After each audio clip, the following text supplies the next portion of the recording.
Welcome into a terrible football show, episode 35. Knox Light with SparkE3. Hope you're having a phenomenal day, whatever day you're watching this. If you're watching this after the fact, watching this live, whatever the case is. I got the boys here with me. I got Ricky and Shane on Discord. No Shane camera, so I put this picture that I've officially dubbed Sexy Shane from a it's either he's either trying to seduce you or he's trying to threaten you. It's up to you how you perceive that. But boys, how we doing? How we feeling? Feeling great today. Missed you guys last week. I was out there on the football field officiating a scrimmage game, and I really missed being on this podcast. Really missed talking with you guys last week. That's right. That's right. Hey, shout out to episode 1 of your podcast, talking sports with Ricky and Forrest. For episode 1 of season 2. So shout out to that. His YouTube is down in the description below, so make sure to show him some love. He did some officiating last week. Overall, how was that? Did you have a good time? I did. Learned a few things about Dumas, because Dumas is where I was at. Had Dumas the junior high played Watson Chapel. That was a pretty good game. Well, both of them were actually good games. Then the senior high played Drew Central. They were not expecting Drew Central to be very good this year, and turns out Drew Central isn't that bad. They're actually very, very impressive as far as this season goes. But yeah, as far as like officiating goes, man, of course, I had Warren and Little Rock Central on Thursday night. That was interesting. And so I'm just ready for it. You know, it gives me a totally different perspective on officials. A totally different perspective. Oh my gosh! Are you gonna be at their defense a lot more? I probably will be. Okay. To be honest with you, especially now that I know what they're looking for, which I kind of already knew, what they were looking for to begin with. But now I understand some of the do's and the don'ts, why they call this, why they don't call that, right. Things like that. There are certain situations now I understand fully now why there are some situations where like, why wasn't that called? So yeah, so now right. I can definitely somewhat come to the defense of officials, and then there's going to be times I'm probably not going to get to defend them as much, but. Like I said, it is what it is. I'm just ready for football season. Yeah, me too. And I'm looking forward to hearing more of your officiating journey. I think Shane is here right now. Shane, how you doing? How you feeling? Yeah, he is. Okay. I'm pretty good. I'm here. As far as the photo, yeah, honestly, dude, I rock with it. Honestly, I may just toss that up every week from here on out. Like I said, it's either sexy Shane or he's trying to kick your ass. It's one of the two. It depends on how you perceive it. Yeah, for real. My biggest question, Rick, is how does somebody go about becoming an official? Good question. The process is actually a lot more simple than what people think it is. You actually go to the AAA office, which is on the website, ahsaa.org. You click for the officials, which is the AOA, which is the Arkansas Officials Association, and it gives you the scenario that you have to go through in order to become an official, whatever sport that is. I highly recommend that if you do it, I highly recommend you sign up when the sign-ups start, which is usually at the end of June when they get everything set up for the next year. And there's actually a new website called Dragonfly that you actually get set up at, and it gives you step by step how to go through it and everything like that. And then after you're done with that, you find out who's in you actually go to this big meeting in Hot Springs, and you find out who's in your area, and you get connections through that way in order to get games. I've got one game that I have that's outside of my district that's actually going to be at Bauxite next week, which is it's going to be an 8th grade game, so I can't call Friday night varsity games at Bauxite because I graduated from there. But these guys, they actually help you get experience throughout the rest of the year if you don't have the connections that you do in your district. So, for example, like I'm in District 8, which is basically Jefferson County all the way south through Monticello, Lake Village, Crossett, that entire area. And District 8, I was able to get connections. I was able to find out who actually schedules games. And this guy, he wants to, he was able to, I was able to get a hold of this guy. I was able to get some games scheduled for me. Right now, just Thursday night games. I probably won't have many Friday night games this year with this being my first year. But it's just that simple. But there's actually others who will reach out to you if you're a first, second, third year official. They'll reach out to you and say, hey, we've got a slew of games here that you can have. If these are around your area and you want to work these games, hey, by all means, let's do it. And so, but yeah, I've officiated 2 or 3 games so far, and plus I was able to go to a clinic at Robinson the Saturday before last, and I was able to get even more experience through that. So yeah, it's fun, it's exciting. One of the things I will tell y'all, it's not for everybody. You gotta have a little bit of thick skin. But if you're wanting to officiate football, you're wanting to make just a little bit of extra money. And because, like I said, it's not about the money, guys. I'm gonna tell y'all right now, it's definitely not about the money. You gotta love the game. Yeah, it's about the got passion. to love the game. Yeah. And I'm telling y'all right now, we are so short of officials in the state of Arkansas. It's not even funny. From my understanding, the big meeting that we had in Hot Springs, which was in the middle of July, from my understanding, the state of Oklahoma, they're so short of officials right now. They're having to call high schools back and saying, look, we don't have enough to cover high school football on Friday. You're going to have to play Thursday night, Friday night, and Saturday night. They're having to mix all kinds of stuff right now. Ooh. And if we don't do something soon in the state of Arkansas, it's going to get to the point where we're going to be playing on Friday and Saturdays. Oh, well, there you go, Shane. There's your opening to get into officiating. Also, shout out to Steve in the chat. That's why I was laughing. I'm sorry, Ricky. You were going on a great motivational spiel, and Steve just made me lose it. The first thing that Steve said is referring to Shane's the sexy Shane picture is that Shane, he would apparently give you a how you doing? But then in terms of what Ricky's talking, Steve said it's all fun and games until you're being bribed by a 40-year-old mom, and then he followed up with, but does she have a soccer mom van? So shout out to Steve. Also shout out to Tyler in the chat as well. Appreciate you. Oh man, well that was a good breakdown there. So if you are watching this live, make sure to subscribe to the channel if you haven't already. Drop a like on this, we'd appreciate that, as well as if you're watching this after the fact or on the media audio platforms. Okay, few things to go ahead and just kind of announce some in-house stuff here. Number one, I do want to give a shout out. Tyler brought this to my attention yesterday, that a longtime listener of our show, I believe he's been listening pretty much since the get-go last year, name is Mason. He is Tyler's stepbrother, I believe. He is unfortunately going to miss his entire senior season of football due to an injury. He's got to get surgery. So big T's and P's there. Big shout outs there to Mason. Appreciate the support that he's done for the show, just listening and everything. Appreciate that, my friend. The other things is I want to give a special shout out as well, because we have a new sponsor. Wayward Beard Company is officially partnered up with us. Shout out to Tyler for pulling the strings on that one, making it happen. I can't wait to get my product. Should actually be here like tomorrow, if it's not like already on my front porch right now, maybe. I don't know. Looking forward to that. You can use promo code SparkE3. You get 10% off over at Wayward Beard Company. That link is down in the description below.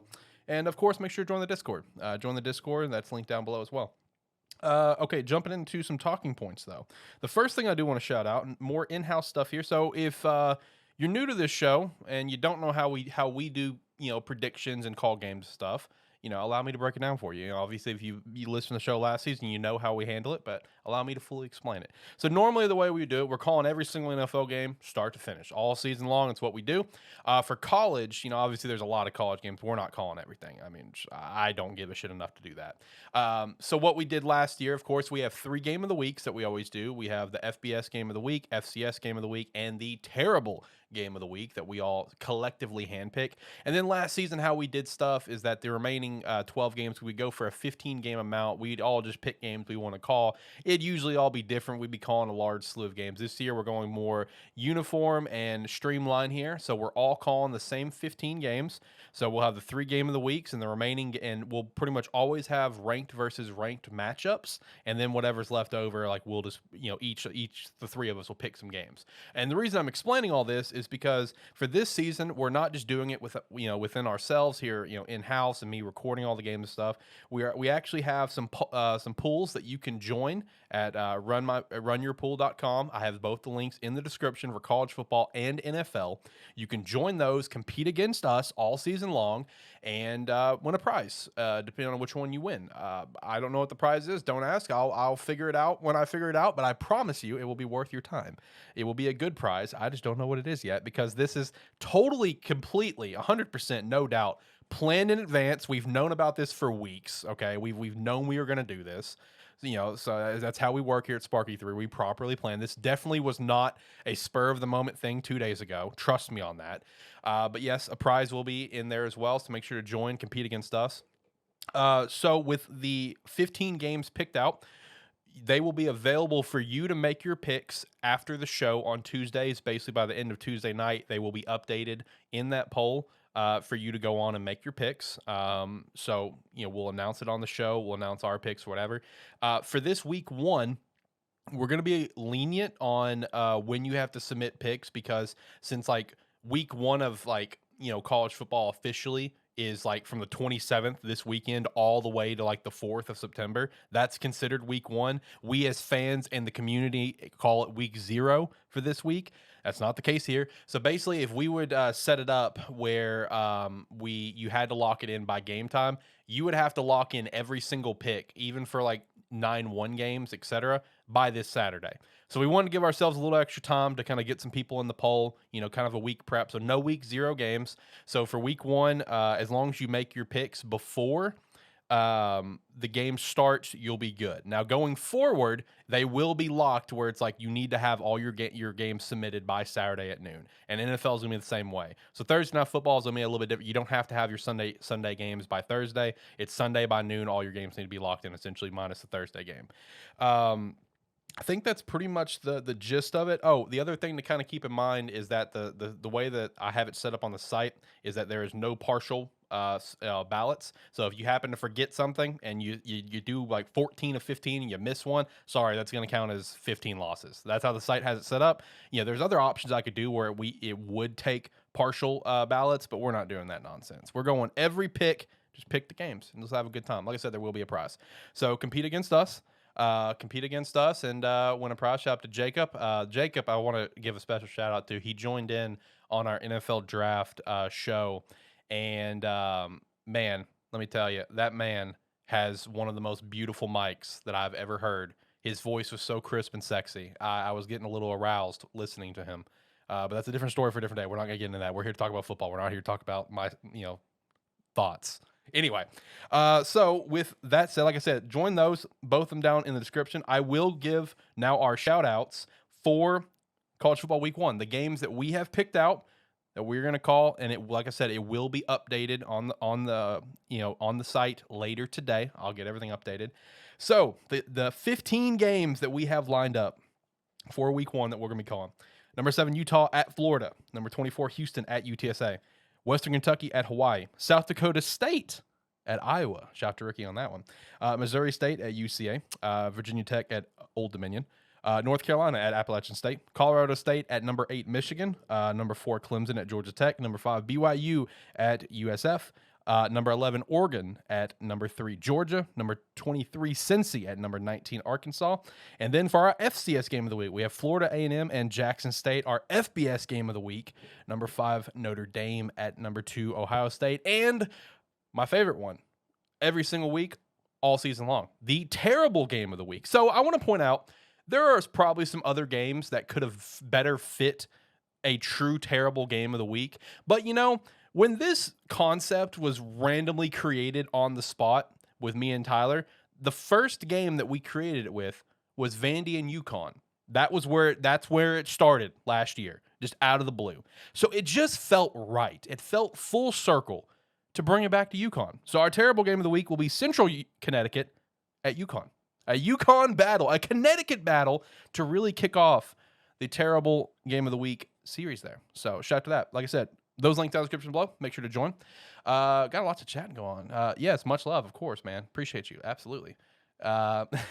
Steve, calm down now. Calm down. So let's go ahead and jump into some stuff, boys. Let's go ahead and jump into stuff. We'll knock out some NFL topics, and then we're going to jump into some college stuff. So one thing we're going to be doing today for college is we're going to be going through our favorite teams' college schedules and giving predictions, but we're not going through our personal favorites. So obviously here on the screen, we've got all of our favorite teams all over us, whatever. So like, I'm not going through Miami. I'm not going through Hawaii. I already did that, but the boys have not, for example.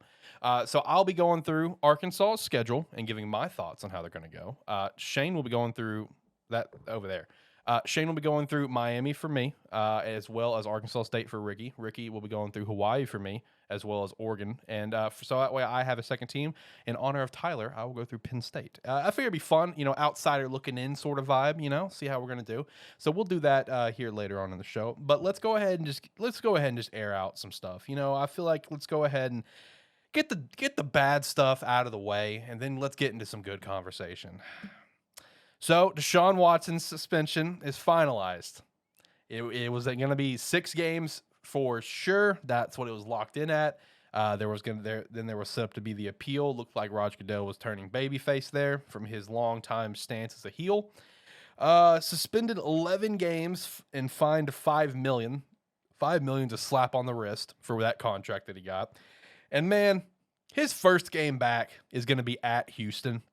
Like, this is a crock pot of shit up front. Number one, first and foremost, this is a disappointment to the league up front. All right. And especially out of the 3 of us here on this show, I am by far the bigger NFL fan. You guys are very clear college fans, number one. I'm NFL fan, number one. So like, even, for me, like, this is a massive, massive disappointment for the league. This is embarrassing for the league that it wasn't at least a season, especially with all the hype that was leading up to it. Where it's like, oh, it's going to be a slam dunk. There'll be at least a season. And then a $5 million fine. Man, that's a slap on the wrist for him. With the $230 million he got guaranteed, the signing bonus he got of 45 something million, plus whatever else he had money wise in the pocket from before from his last contract. This is a slap on the wrist and an absolute disappointment. It's pathetic, and the fact that it's coming back to at Houston is his first game back. Man, that tells me that they may have been looking at like a 12-game suspension. It's like, oh, but you know what? He comes back. If we do 11, he'll come back to face the Texans. That's a great storyline. That's some shit, bro. Like, there's no way that's a coincidence. What's you boys' thoughts on this? Because this is just embarrassing. Ricky, we'll start with you. What do you? Because you are the most vocal about this. This is ridiculous. So, Alex, I'm going to disagree with you on one thing that you said. $5 million fine may be a slap on the wrist for the money that he makes, but $5 million, I do not recall a player, owner, coach, or anyone in the history of my life that I can think of off the top of my head. You guys may be able to think of this at the top of your head. I don't know. I don't know anyone that has been able to that's had to pay that much of a fine.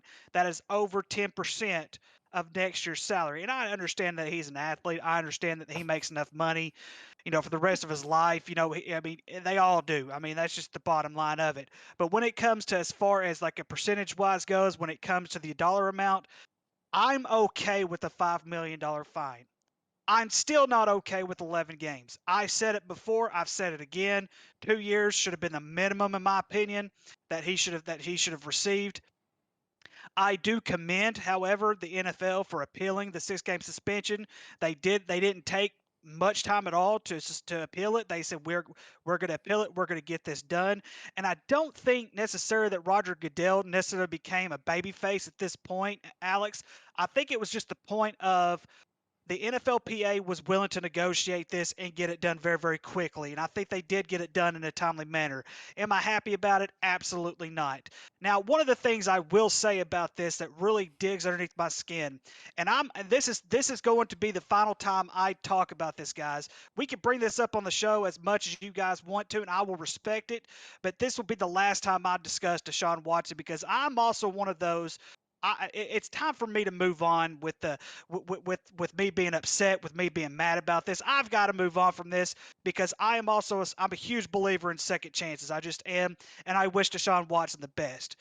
Tyler sent me something, Alex and Shane, last weekend, or this past weekend. He sent me something from someone, I guess it's a friend of his. I'm not going to call this friend out. I'm not going to say his name, but I am going to say this much. If you think this is a racial issue, that is beneath you, and you need to shut up and learn how to do your research when it comes to stuff like this. This is what this person besides, here's something else I want you guys to take a little bit of a lesson on before you post something on social media. I know exactly what you're talking about. I am going to see this, and people are going to see how stupid you really are. So here is the bottom line. This is what was put on Facebook.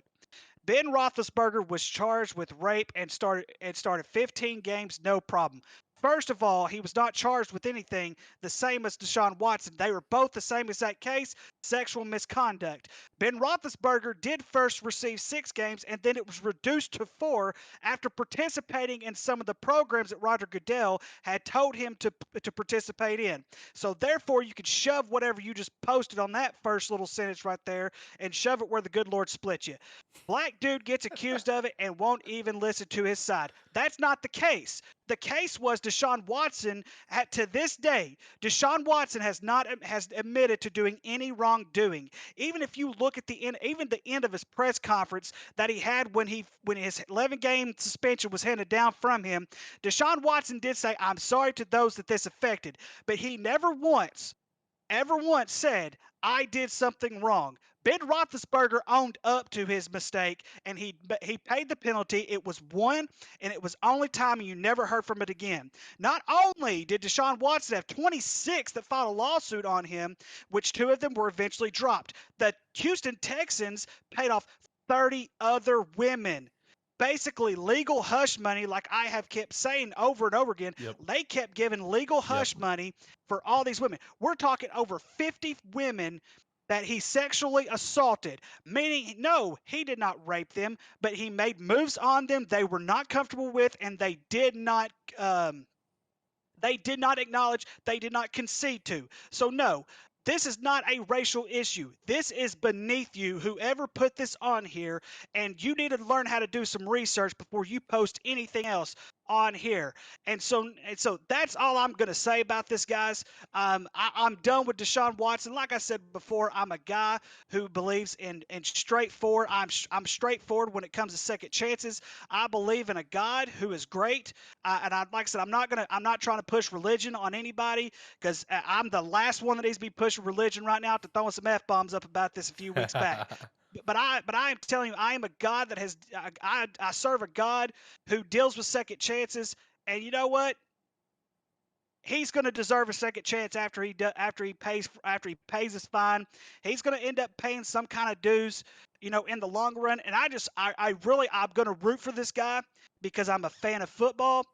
But I really hope this guy gets his life turned around. I really hope Deshaun Watson gets his life turned around, and I really hope we never have to hear anything like this happen ever again, because this is just, it was, like I said, it was ridiculous. But I do applaud the NFL for appealing it, even though I do believe, Alex, that if the NFL would have come out and said more than a season, instead of coming out and saying, okay, he needs minimum at a season, because this is how negotiations work.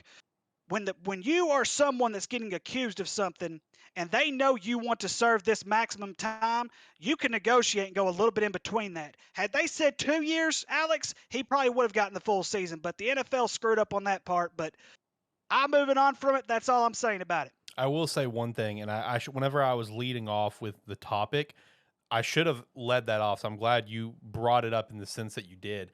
With this coming out, it truly is the moment of, thank God we don't have to keep talking about this, because like there comes a point in like every show that I do where it's like there are these certain topics, right, where it's just like you talk about it because it is the news and you're just doing general like updating on said topic if it's like a big topic of some capacity, but you reach a point where it's like, I want to be done with this, you know what I mean? And this is Deshaun Watson. Another example is like with my podcast Gamesthetic. Shout out to that, you should go listen if you're a video game fan. We definitely appreciate that. We're about to celebrate episode 100.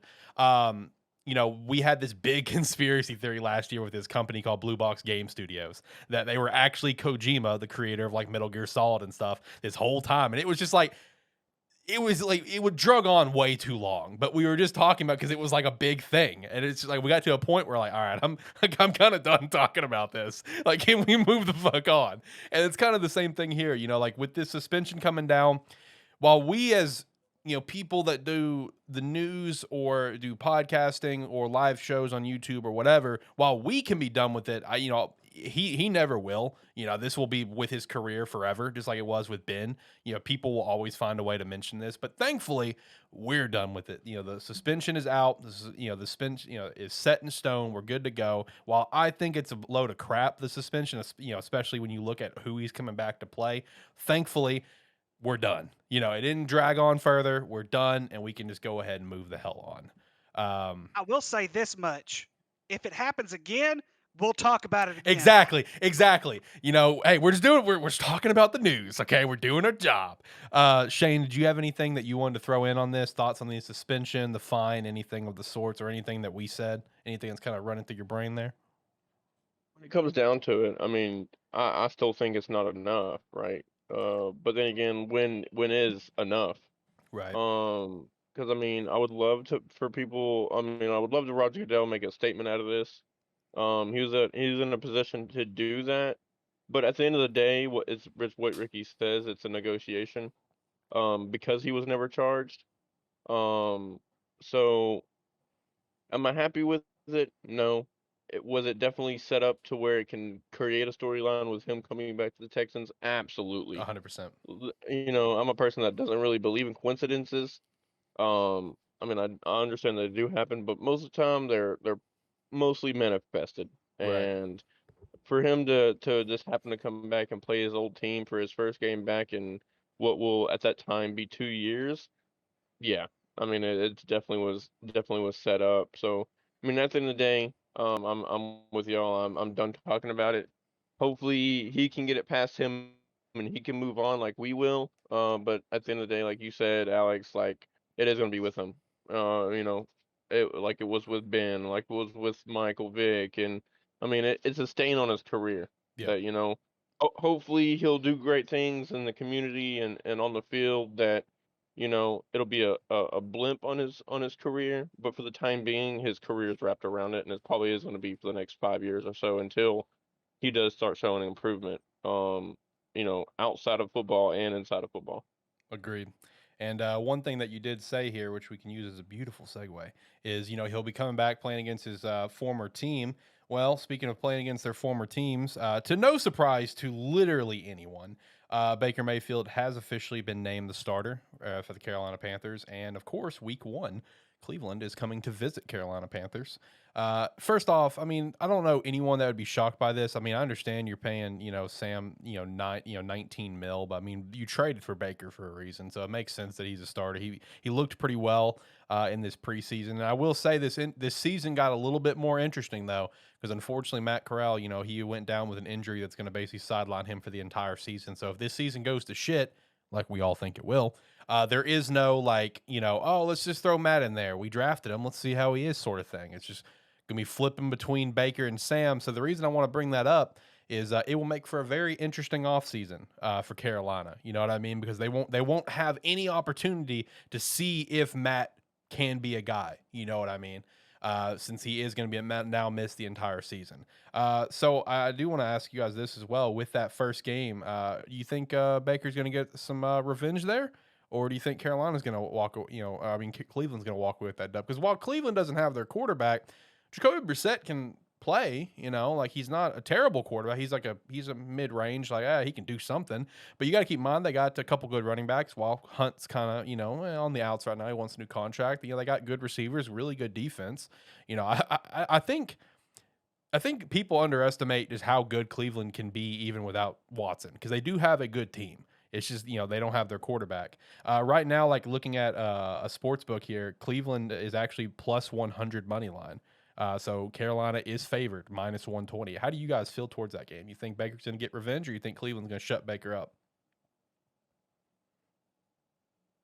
I think Baker gets revenge. I think Baker's going to go out there. We're probably going to see him play one of the best games of his life that he's ever played. At least that's the way I would feel if, this Cleveland Browns organization entrusted him in becoming a franchise quarterback.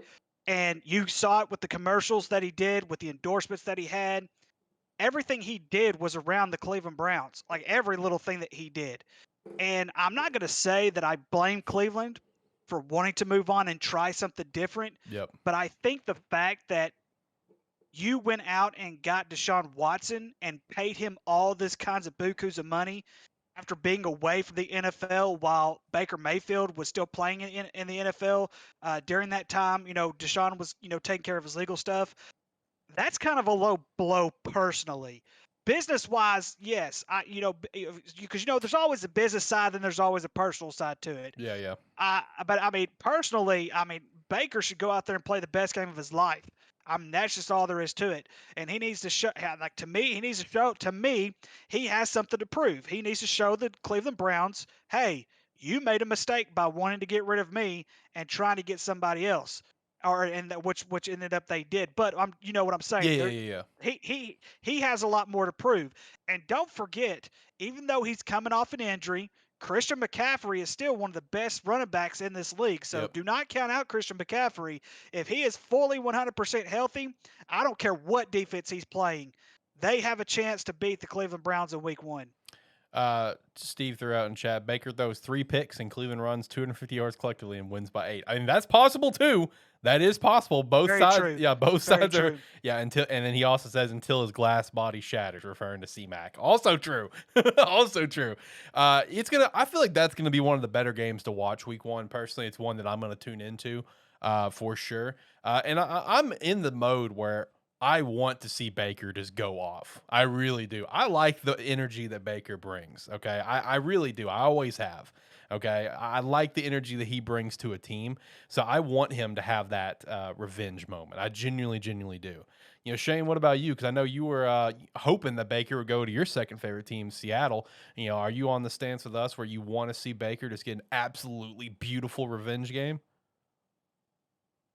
Absolutely.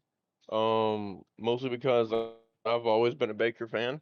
Right. I know how good of a quarterback he can be if he has, his T's crossed and his I's dotted. When he's playing to his full potential. Now as far as team wise, I think he left a better team. I I will. think Cleveland Yes. all Yes. around is a better team than Carolina. But so I mean, it's going to be more on Baker's shoulders to win that game. Right. It really is. Especially if Christian comes out and looks shaky, the first quarter or so, because I mean he has been down with injury. Um, so as I would love to see Baker come out and just throw for 305 touchdowns and put up all these crazy numbers. Is he gonna do it? I don't know. We have to wait and see, in my opinion. But as far as them naming Baker the starter, I think we all agree Baker's a better quarterback right now than Sam Darnold is. Oh, no doubt. Mhm. And on the flip side of this, I think that, you've been on the Matt Rule kind of being fired after this Yep. year. I think this gives Matt Rule an out to not be fired, right? Because he's like, okay, well, the guy I drafted is now hurt and haven't had potential of getting him in to see how well he does. So now I'm having to deal with a guy that we've traded for and, Sam Darnold. Which on the flip side, Matt Rule has some experience, playing or coaching against Baker.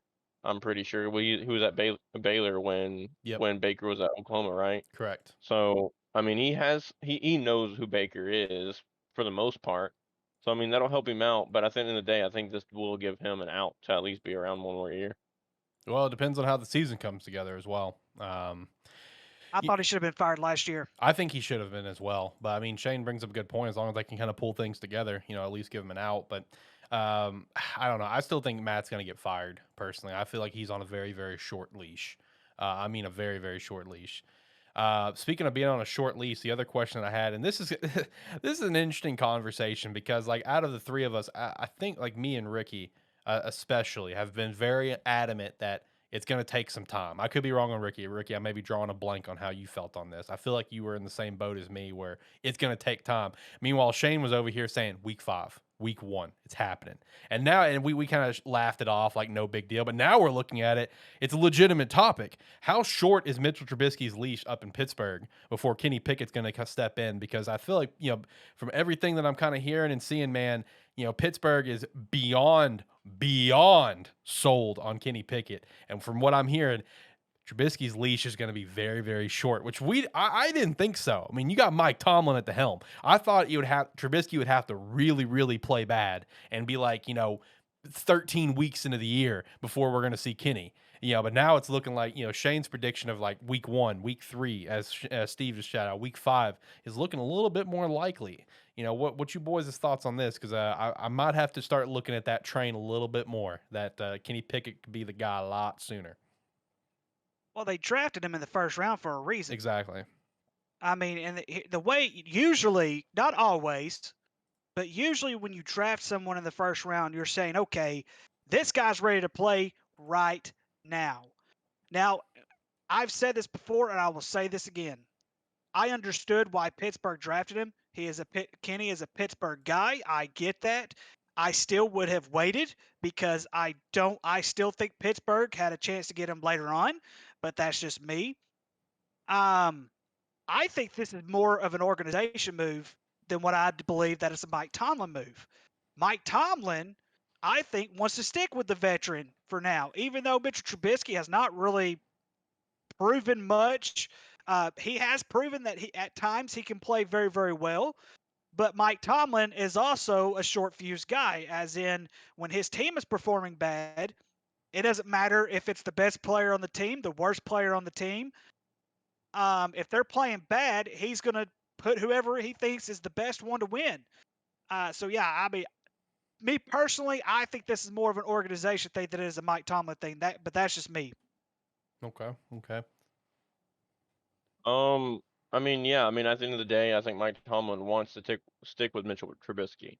Because he knows how to develop quarterbacks. And going back to what Ricky said, yeah, I mean, Pittsburgh definitely could have waited, right? But going back to our draft special, we all stated before the draft and during the draft special that every single quarterback that was coming out very well should have been a late second round, early third, or even farther back.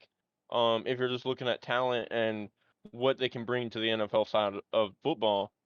But I mean, at the end of the day, it's a business, right? Right. Teams are going to reach on these quarterbacks because that's what brings in fans, what brings in eyes, what people buy tickets for.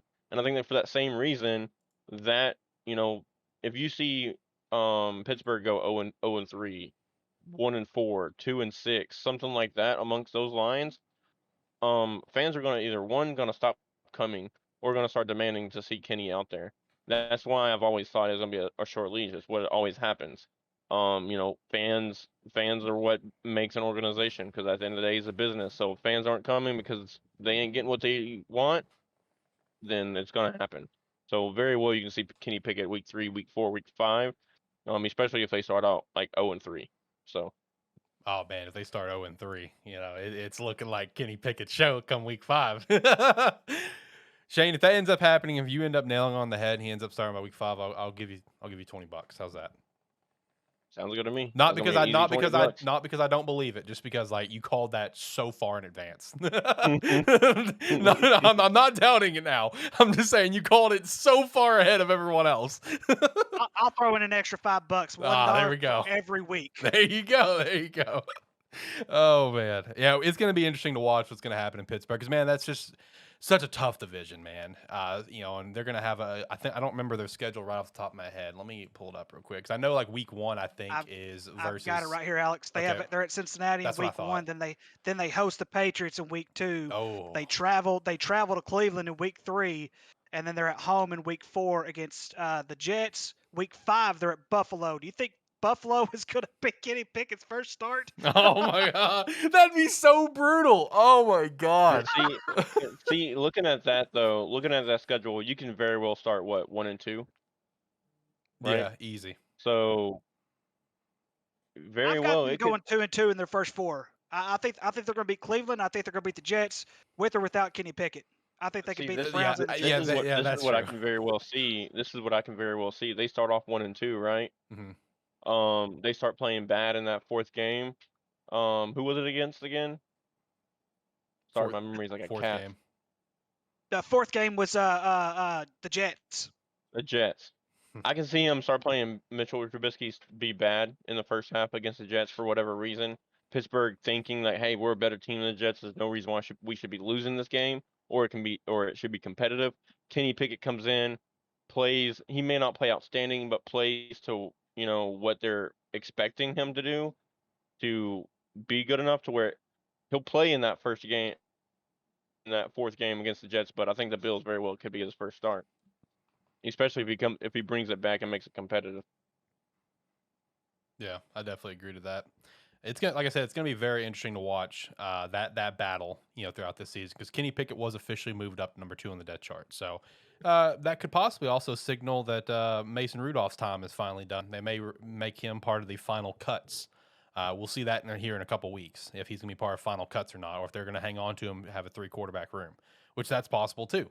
He knows the system better than Mitch and Kenny, obviously, so they may keep him around for one more season for that. But I don't know, him getting bumped down to number 3, that's kind of riding on the wall that maybe he could. He's definitely fighting to stay on the team in the final cuts here coming soon. Next thing we got, last NFL related topic. We're gonna jump over to some college stuff. I thought this was interesting. This came out of nowhere. Man, because it was during the UFC event this weekend, where Dana White of all people revealed to the world that there was a deal in place for Brady and Gronk to go to Vegas, and John Gruden blew it up the last second. Brady was already looking for houses already and everything.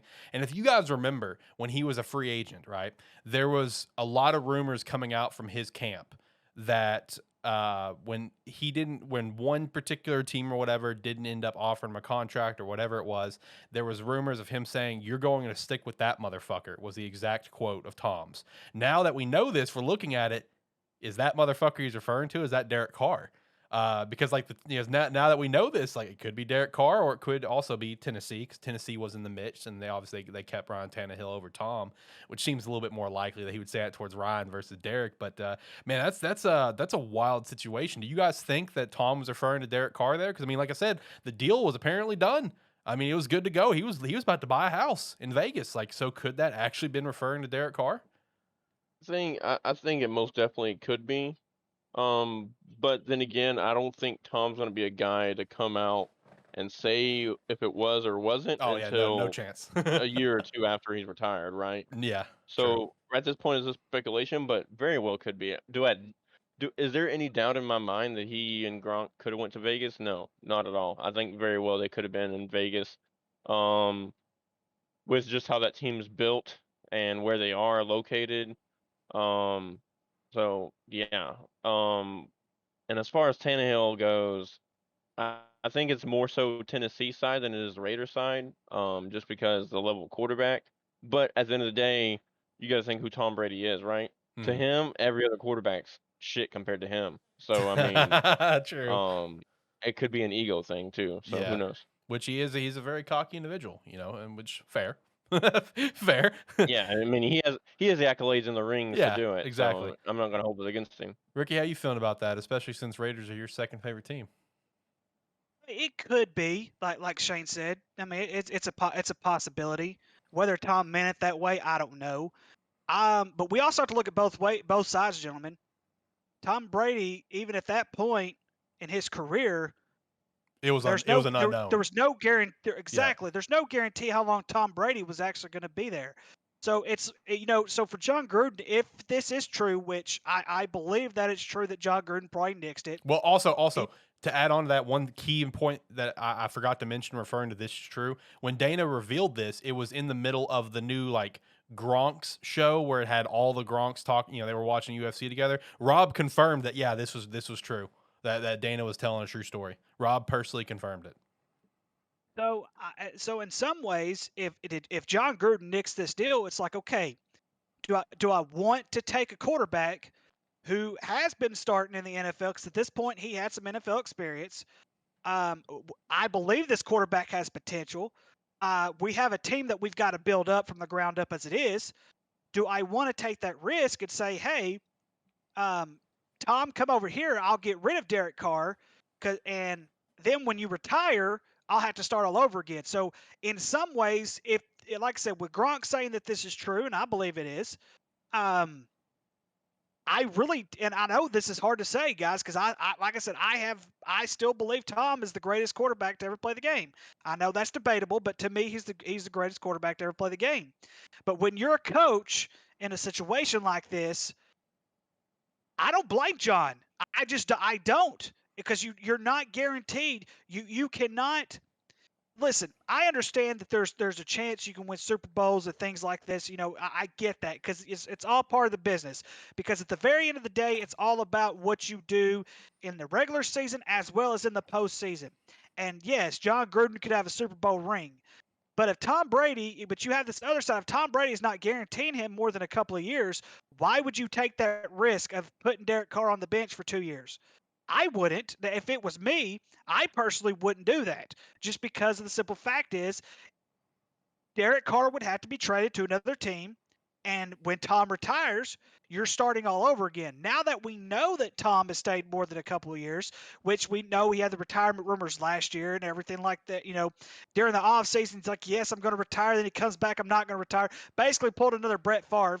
But it's, like I said, those guys, at the same token, do you blame John Gruden? I personally don't. That's just me. No, I don't either, because you got to keep in mind as well, that was when Gronk was retired. Gronk was retired at that point. There was the question on Tom, if he had a noodle arm or not, based on how he looked there towards the end of New England. Some people say that it looked like he just completely gave up on the team. I don't personally think so. Hey, you leave Brett out of this. You stepped on some bad territory there, Ricky. I agree. I love Brett Favre. Leave Brett out of this. Hey, listen, I love me some Brett Favre, but that son of a gun retired more times than anybody. There's a reason they made a Super Bowl commercial of him, of being the Super Bowl MVP and Super Bowl. I can't remember what year it was, 2030 or something like that. The commercial they made for the Super Bowl a couple years ago. Right, yeah. I love me some Brett Favre, people. I love me some Brett Favre. But no, yes, Tom Brady pulled a Brett Favre. I'm retiring. No, I'm not going to retire. 40 days. Yeah, no. 40 days later. It's also like, I think it was at the ESPYs or whatever, Steph Curry was hosting, and Steph Curry's like, Tom Brady's the only person that I know that would rather come back and get beat up by Aaron Donald than stay with his supermodel wife. Which, all right, fair. He wants to come beat up by, I think it's Bucks and Rams like week 10 or whatever. So I hope Tom's ready to get his ass kicked by Aaron Donald. But which in Tom Brady's defense and kind of in Brett Favre's defense, it was kind of with Brett Favre's, it was just being indecisive, right? Yeah, he won another ring. Tom Brady coming back is just his ego again, saying "fuck you, Adam Schefter, for releasing this shit." That's fair. A lot of people. I'm gonna come back winning a Super Bowl and retire because you're an asshole. A lot of people are saying that. Time out. You can't blame Adam Schefter for this. There's no way you can blame Adam Schefter. A lot of people are. A lot of people are. Me personally, I don't blame him. That's his job to break that news. Yeah. But on the flip side with Tom Brady, he was wanting to be the one to release that information when Adam Schefter released it early. You got to remember who we're talking about. He should have kept his mouth shut.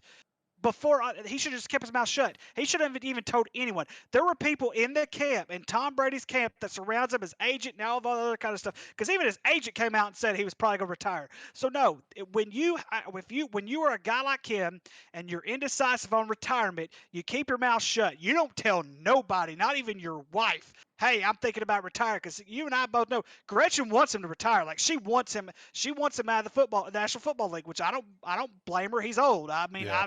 Plus dealing with that for so many years, that schedule. Very true. Yeah. I mean, it's just it's brutal. I mean, it's brutal, because if you guys, all right, so let's take a Brett Favre for example. Okay.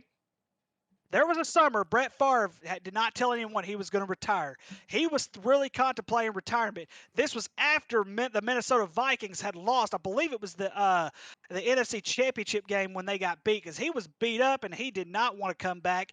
They went some of the members of the Minnesota Vikings, the team members, the management, everything, flew down to Mississippi to pick him up. And what happened the very next season? He got beat up even more, and he didn't have a great year at all. He wanted to go out the way he went out. So, yeah, I mean, like I said, I'm not saying that's going to happen to Tom Brady, but at the same time, all he had to do was keep his mouth shut. You keep your mouth shut, you don't tell anyone that you're contemplating anything. True. Yeah, that is very accurate, because I don't even know how many people he told. I think it was just a couple people in the building, so I don't know how it got back to. I wouldn't want to come back to that either. Fair. I don't know who it could have got to with Adam Schefter, but I mean, in terms of like the point that Shane makes about the middle finger to Adam Schefter that he wants to go out in his own terms, that's just Tom. So I mean, like, while we may not say like, hey, don't blame Adam. No, that's just Tom, bro. Tom, don't forget, Tom's a petty motherfucker. We've seen it all throughout his career. He is. That's just Tom Brady. So this is Wait, gate suspension. F you, Roger Goodell. I won the Super Bowl. Yeah. I came back down from 30 points. Exactly. That's just Tom Brady, man. So you never know how that's gonna be.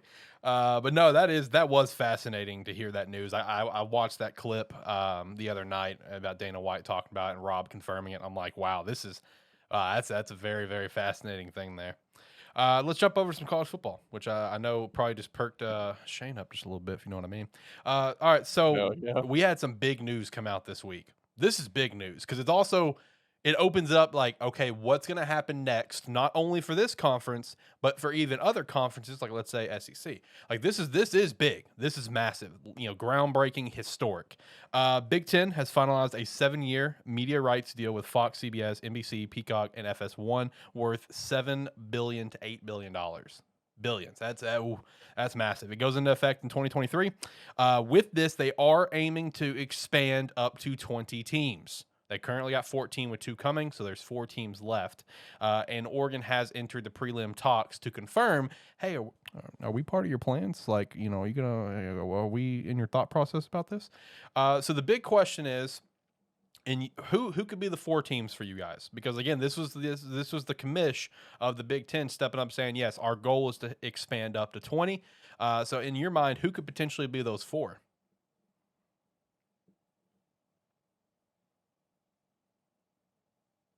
Can't hear you, Ricky. I think you're muted. I think you Ricky. muted yourself. But I'm sorry, I'm honestly, muted. Go ahead, Shane.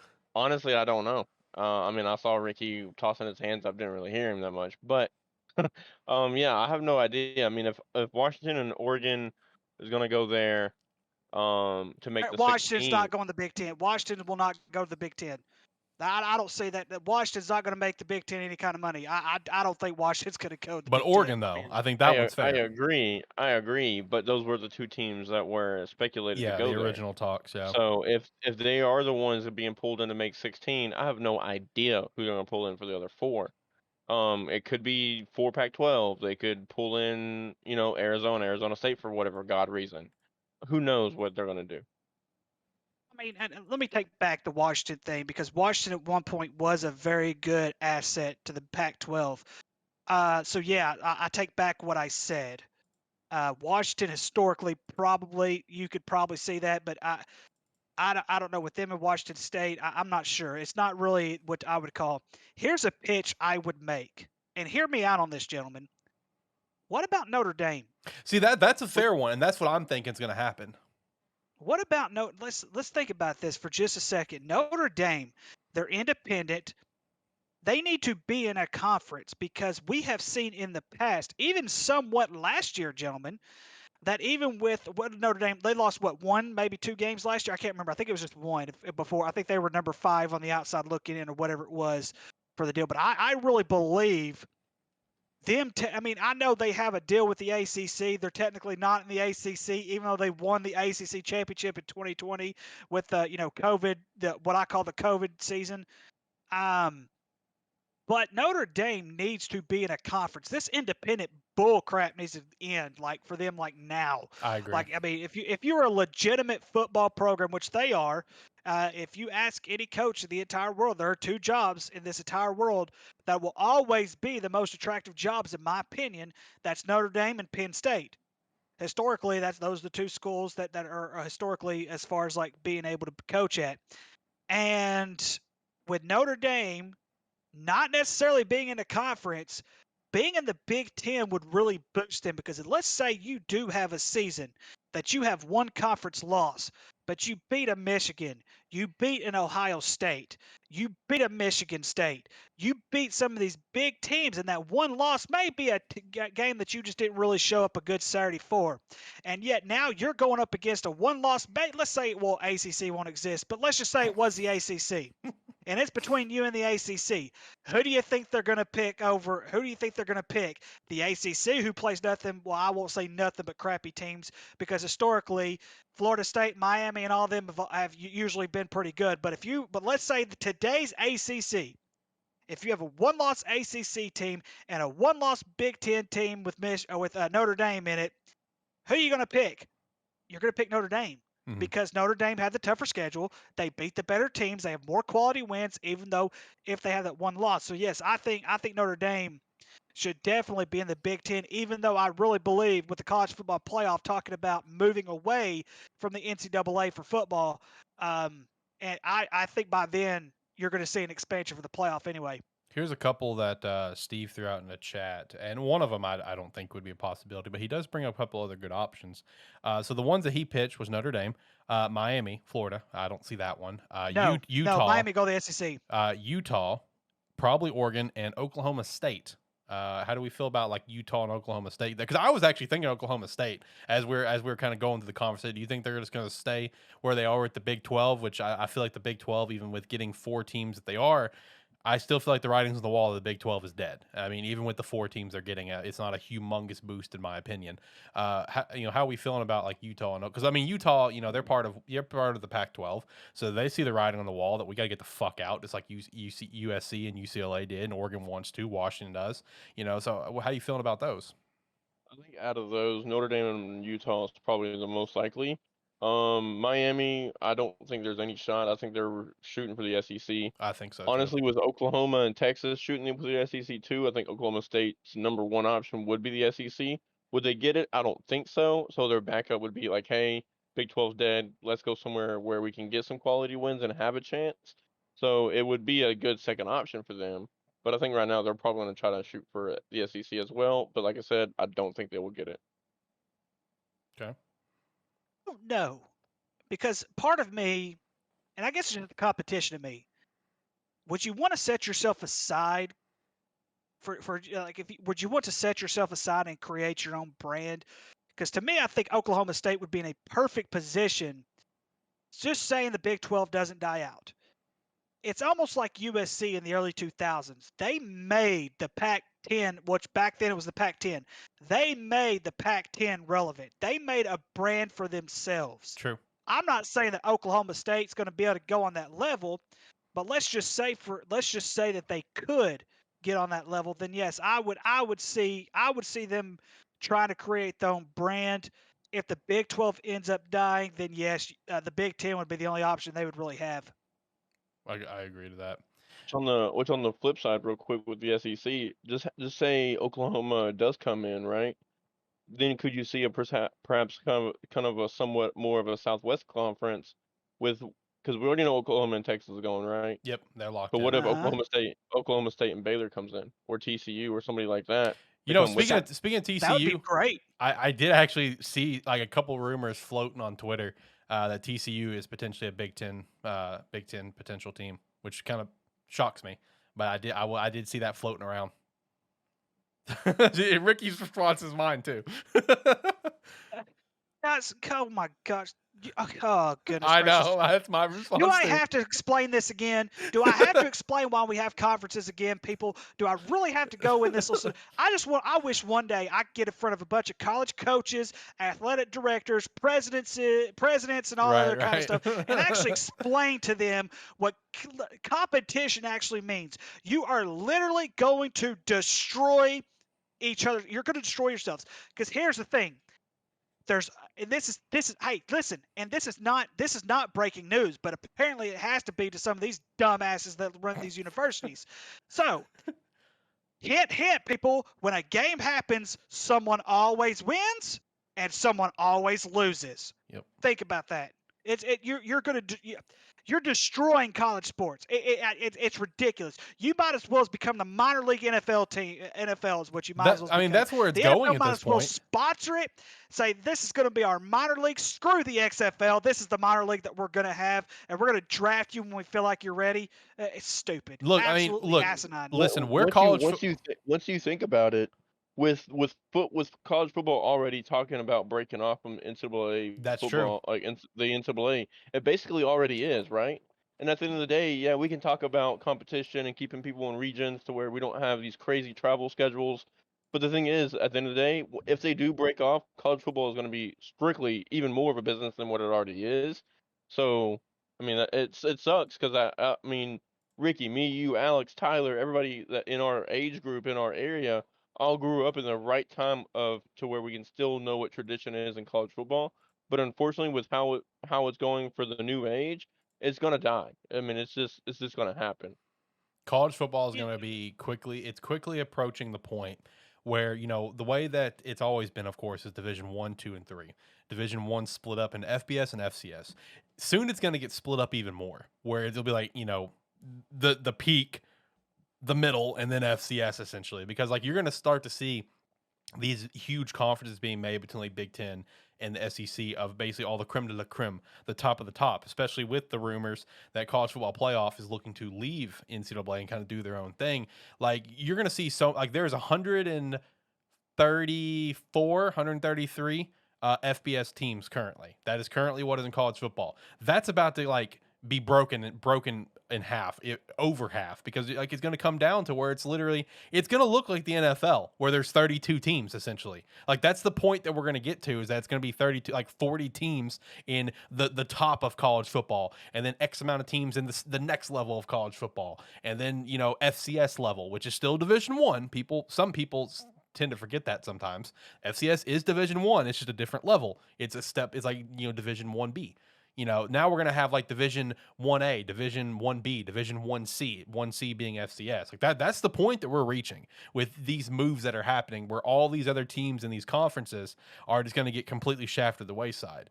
Like even teams in these other Power Fives that don't really produce, they're going to get shafted to the wayside as well eventually. Maybe not now. A Big Ten saying they want to go up to 20. So some of these like lesser performing teams like the Northwestern, the Illinois, the Indiana, whatever, while they're better in other sports, sure, football brings in the money. Let's go ahead and just establish that up front. I know some of these schools are also in there for the academics part of the conference, so it has some prestige there.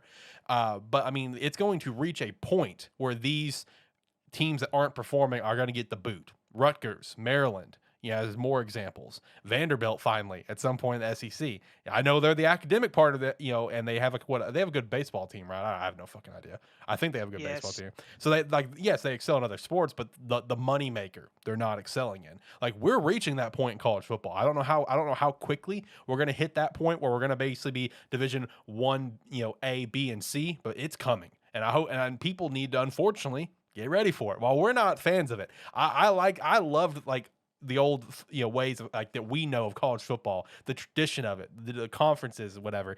I love that. That was awesome. While I do like the playoff, I like the playoff a lot more than just like number 1, number 2 go to the bowl game. I like the playoff quite a bit. I like the tradition though. But we're quickly approaching like what Shane's saying, where college football is just going to be a minor league, and it's not far away. At least in my opinion. I agree. Any other thoughts, Shane? That's all he's gonna leave it. He's gonna leave it at that. He's like, I agree. We'll just leave it there. We'll move on. But yeah, I mean that's what it is. Unfortunately. I mean I grew up watching BCS, and as much as a faulty system as it was, as far as finding who the true number 1 is, because computers had a percentage in deciding who that was. I mean, the tradition was great, right? I mean, the Rose Bowl. I mean, when I think of the Rose Bowl, of course, with my age group and our age group, first thing that comes to mind is the great USC and Texas game for the national championship, right? Those traditional games won't happen anymore, and that's going to hurt college football in that aspect, because a lot of these older fans, I mean, for my dad, for instance, he's in his early 50s. He has pretty much stopped watching all of college football and all of professional football, because when it comes down to it, the base tradition in college football is gone, and that's what he's really grown up in, right? So he strictly just focuses on Arkansas football, and that's it, and it sucks. But for all the people that are younger than us growing up, that's who they're trying to appeal to. I couldn't find the word for a second.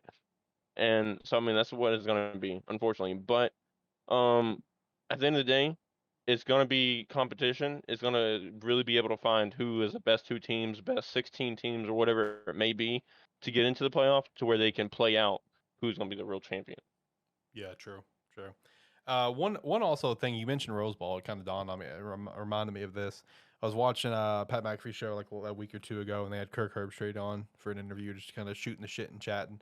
And one thing that he said that he would love to see, and honestly I would too, especially with how the Pac-12 is dead, is that he would love to see the Rose Bowl become like the permanent home for college football national championship, and not it switching every year.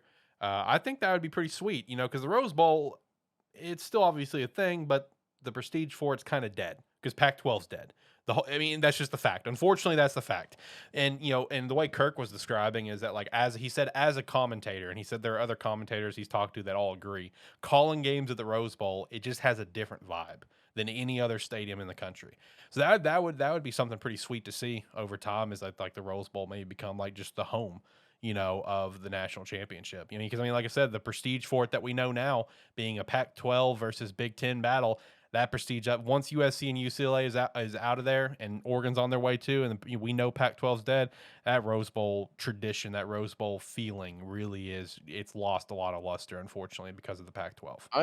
I agree. I would love to see that. I think that would bring some tradition Some back tradition into it. back, yeah. To kind of Because right idolize, now the championship feels the like a colors. Super Bowl. They change every year. Exactly, like the Coliseum. But at the end of the day, like you just said, every other sport, the Final Four, other than college baseball, pretty much switches stadiums every single year. Yep. So that's probably be the biggest debate against it. Would I love to see the Rose Bowl be the national championship spot every year?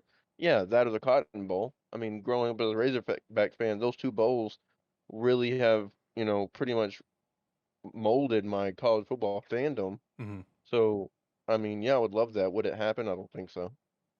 I don't think so either, but Yeah, it'd be sick. yeah, and I think one thing though, guys, that something that's been around the rumor mill, the state of California may be blocking UCLA from joining the Big Ten. So Oh, that really? if that happens, we're gonna have a totally different vibe when it comes to UCLA. I didn't hear about that. Yes, the state of California is trying to protect. So I didn't know this, I but didn't know it either. USC is a private school. Had no idea until this came out. But yes, the governor of California is not a big fan of UCLA leaving for the Big Ten. That he's wanting to keep the 5 public schools, I believe, that are around Los Angeles, or the 5 public schools that are in Southern California. He's wanting to keep those in close bonds. So yeah, UCLA may not go to the Big Ten.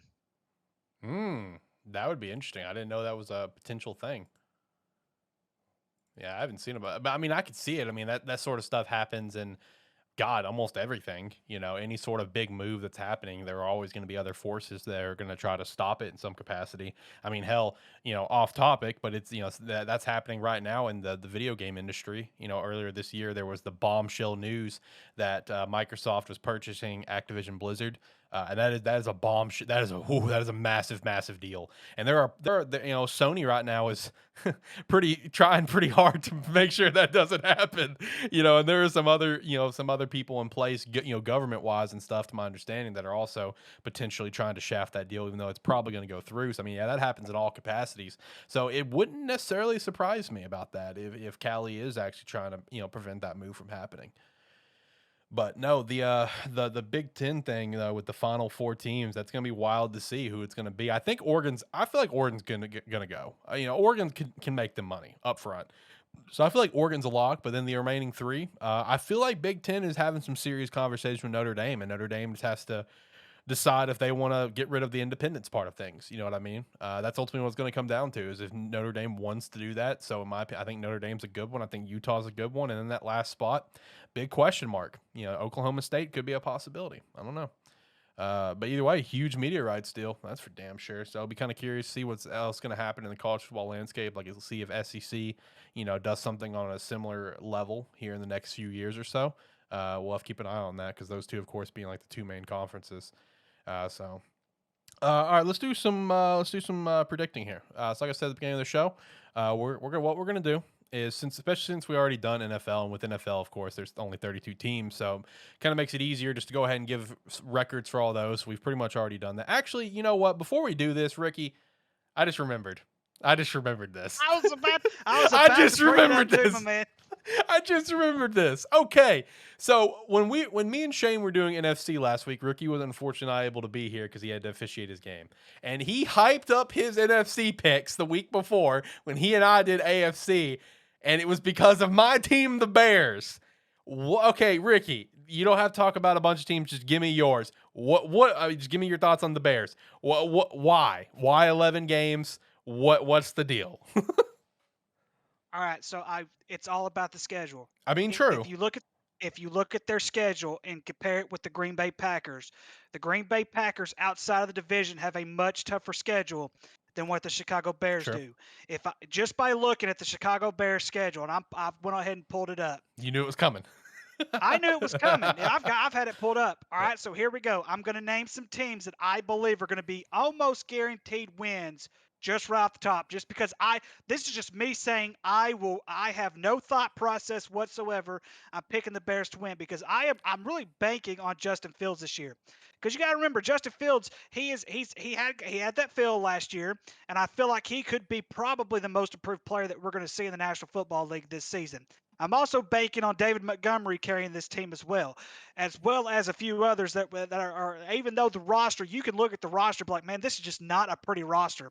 So here are some games that I put an automatic lock in that I have that Chicago cannot screw. Even though I know Chicago can screw this up and probably will yes, screw we this can. up. Trust me. So here are the teams that I went on ahead and put an automatic lock. San Francisco is going to be building with Trey Lance. I don't know if Trey Lance is going to be ready for Week 1. It's going to be at Chicago. I think Justin Fields is going to be ready. So I've got Chicago beating San Francisco in Week 1. The Texans, the Giants, the Commanders. I almost said the Redskins. The Commanders. Who else did I put? The Atlanta Falcons and the New York Jets. Those are 6 wins right there, right off the top of the bat, that I believe the Chicago Bears can win without question. Those are all very, very winnable games. And I know this is professional football, but those are all very winnable games.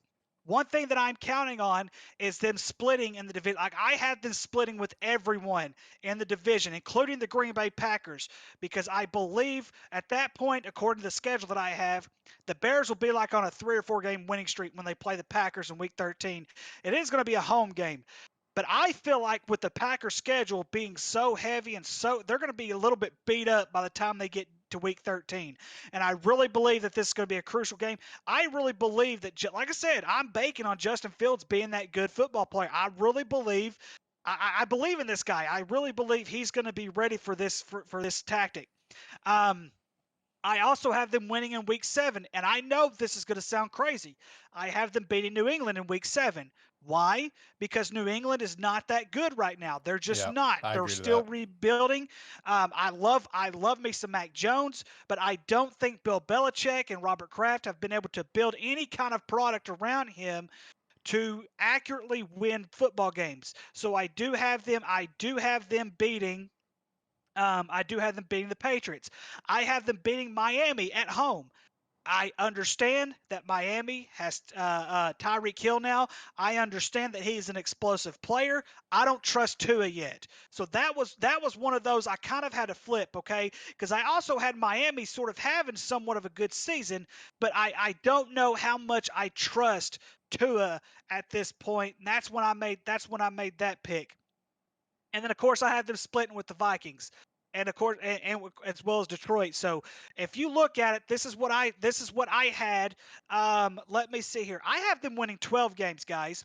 I have them going 12-5. I've got them going 3-3 in the division, in their division, 7-5 in their conference. I have them winning 7 home games and 5 away games. I am really banking on Justin Fields being pretty, because like I said, this is not that difficult of a schedule in my opinion. It's not. It's just really not. And so now if they have Green Bay schedule, I would be thinking a little bit different, because Green Bay, not only do they have to play the Bills, which I understand. Excuse me. I understand. Let me look here. I'm trying to. Well, I clicked on something else real quick. Let me go back to Chicago's schedule real quick, so that way I can say this accurately. Chicago does not have to play Tampa Bay. They do have to play the Bills, just like the Green Bay Packers do. They don't have to play Kansas City. They don't have to play a lot of teams. They don't have to play the Rams. The Green Bay Packers, I believe, are playing all 3 teams. So it is a very, very good chance that the Bears could have a decent season this year if they win the games that they're supposed to win. They're going to be in very, very good shape. Okay, the Packers do not have to play Kansas City, but they still have to play. They still play at Buffalo, and they play at Tampa Bay, and they go. Their only home game they have which is the Rams. Of course, they also have to play the Cowboys at home. But either way, I really believe the Bears' schedule favors them in this division. So Steve immediately just comes in. It's just like Bears are going 5-12. Okay, so the games that you have as locks, the only one that I would disagree with on a lock is going to be San Fran. I think we can win that game. I don't consider it a lock, but everything else you named, like what the Giants and Jets, all that stuff, I consider those locks. For me, I think I had them winning 7 games. I think is what it was. I don't remember both the other wins. I know one was I had us splitting with the Lions. I do think the Lions will beat us once. And then the other ones, I think we're going to get 2-0'd against Minnesota and the Packers. I do see a lot of logic there because again the Packers have a stronger schedule, but like when it comes to the Bears, as the residential Bears fan in suffering, I think Justin Fields can be the guy 100%. The one thing that's going to come down to for this entire season is it's legitimately going to be that offensive line. And I think that's what's going to absolutely kill us this year. And I know people are going to be like, oh, well, look at Cincinnati. Look what they did with one of the worst lines in history. I get this line is worse than what Cincinnati's line was last year, okay? I'm just saying up front. Now, while Justin Fields is an athletic guy and can get around and stuff, we can't do that all season long. And then we also, while I love Darnell Mooney and I love, our Jones that we drafted from Tennessee, I think we're going to struggle in the receiving department. I think Dave Montgomery is going to be a big focus of that offense. Now, defensive wise, we lost a couple pieces. We moved on from Akeem Hicks this season. We moved on from Eddie Goldman, which wasn't a huge loss anyway, and now he retired. I like the guy that we drafted last year, Tonga, in as a defensive tackle. But we still have Quinn. Roquan Smith is coming back, no longer doing his hold in. But the one thing that I think is unbelievably crucial to our defense is Jaquan Brisker, the safety that we drafted from Penn State. And the reason why, ever since we got rid of Adrian Amos and let him walk, and because we did not want to pay him and he went to Green Bay, Eddie Jackson has never been the same. After Adrian Amos, we brought, Ryan Pace brought in, Clinton Dix. And the bottom line is Clinton Dix is not a true strong safety like Amos was. So Eddie essentially had to kind of fill that role as a strong safety, while Clinton Dix played more of that free safety role. And it's been the same thing since we get rid of Clinton Dix. We've still yet to truly fill that strong safety role. I feel like getting Brisker in there, letting him truly be that strong safety, and letting Eddie get back to doing what he was doing in 2018. I think that's huge for our defense, but it's just our offensive line is what's going to make or break us. We got Cody Whitehair, that's great. Braxton Jones, we drafted him in the 5th round this past year, and he's looking like he's going to be our starting left tackle, which is insane, but the dude's played phenomenally. Right tackle will probably be Larry Borom, if I had to guess. Tevin Jenkins is still a possibility as well, but I'm kind of over Tevin at this point. But that offensive line is going to be the make or break for us because, Fields was running for his life in these couple preseason games, like, against Seattle, who I don't think Seattle has a strong defensive front at all, and they were just blowing through.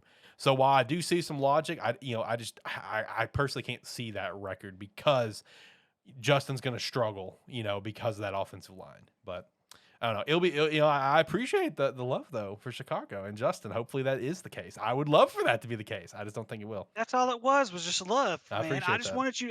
I just wanted you. See. Thank Here's you. the difference between me and all you Cowboy fan screw up haters. Okay, at least I will show a little bit of love to another team. I'm like, yeah, we're just gonna go there anyway.